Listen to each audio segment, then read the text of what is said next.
memutuskan untuk menurunkan BI rate sebesar 25 basis point menjadi 5%. Demikian juga suku bunga deposit facility turun sebesar 25 basis point menjadi 4,25% dan suku bunga lending facility juga turun sebesar 25 basis point menjadi 5,75%.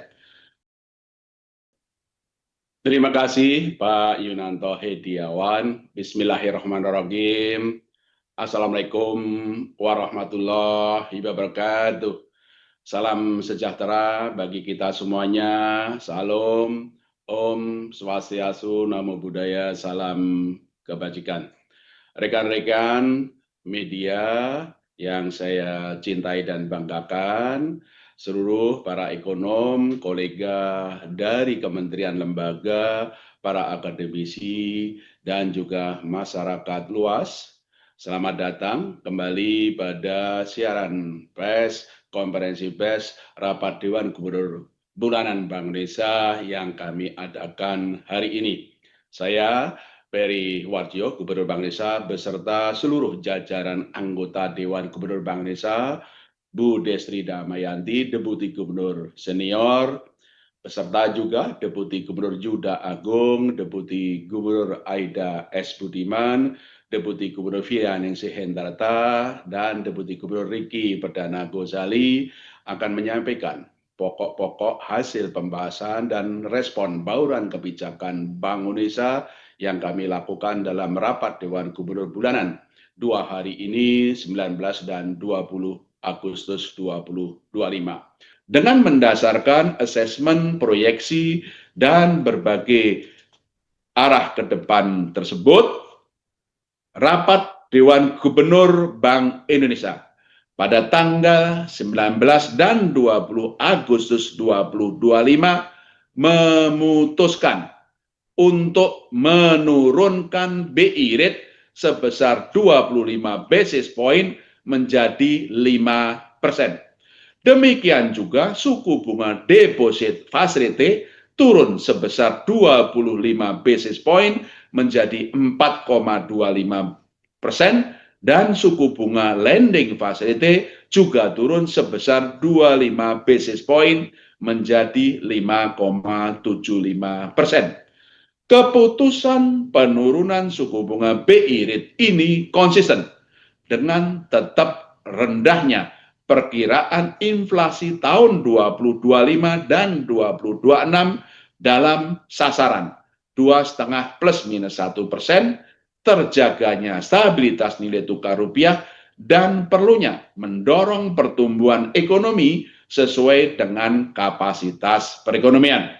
Kedepan, Bank Indonesia akan terus mencermati ruang penurunan suku bunga untuk mendorong pertumbuhan ekonomi yang lebih tinggi sejalan dengan rendahnya perkiraan inflasi dengan tetap mempertahankan stabilitas nilai tukar rupiah. Sementara itu, kebijakan makroprudensial longgar terus diperkuat untuk mendorong kredit pembiayaan, menurunkan suku bunga, dan meningkatkan likuiditas perbankan bagi pencapaian pertumbuhan yang lebih tinggi. Kebijakan sistem pembayaran juga diarahkan untuk turut menopang pertumbuhan ekonomi melalui perluasan akseptasi pembayaran digital, penguatan struktur industri sistem pembayaran, serta penguatan daya tahan infrastruktur sistem pembayaran.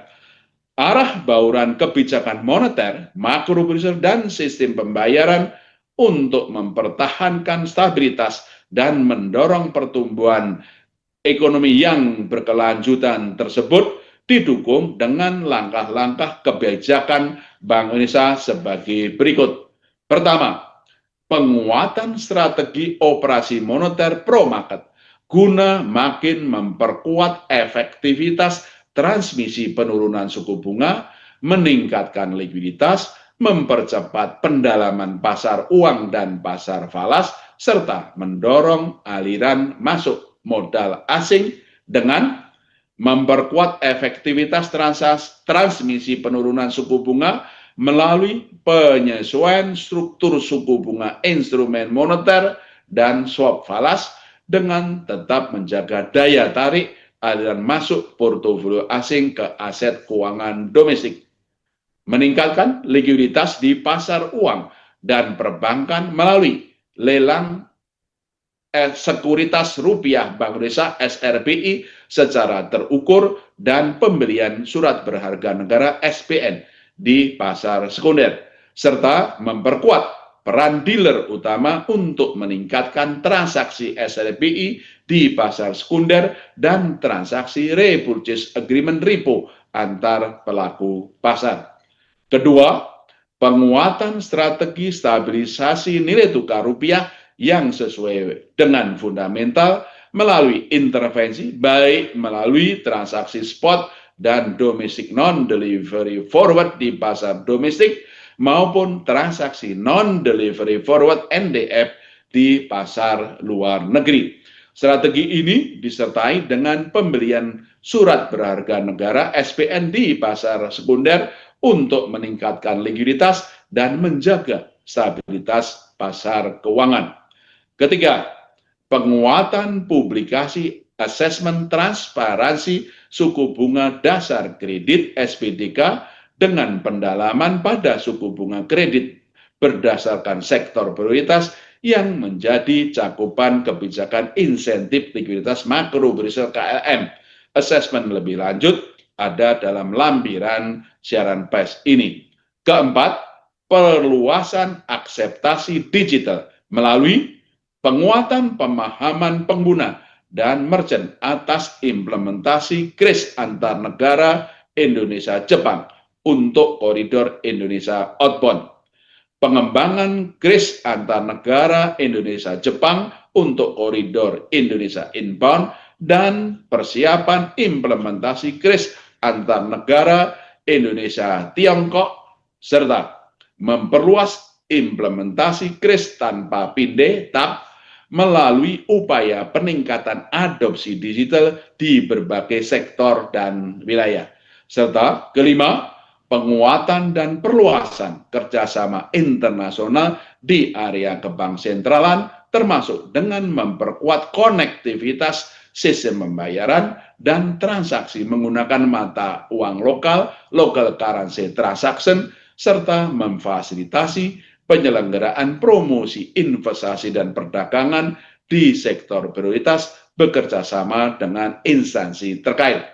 Bank Indonesia juga terus memperkuat sinergi kebijakan dengan pemerintah untuk menjaga stabilitas dan mendorong pertumbuhan ekonomi yang lebih tinggi sejalan dengan program Asta Cita pemerintah.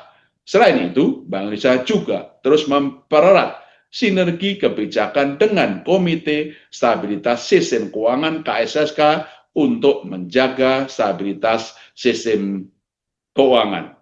Demikian pokok-pokok hasil rapat Dewan Gubernur Bank Indonesia pada 19 dan 20 Agustus 2025 yang bertajuk BI Rate turun 25 basis point menjadi 5%, mempertahankan stabilitas, mendorong pertumbuhan ekonomi lebih tinggi. Sekian Pak Yunanto dapat kami sampaikan. Silahkan dipandu untuk sesi tanya jawab. Terima kasih. Wassalamualaikum warahmatullahi wabarakatuh.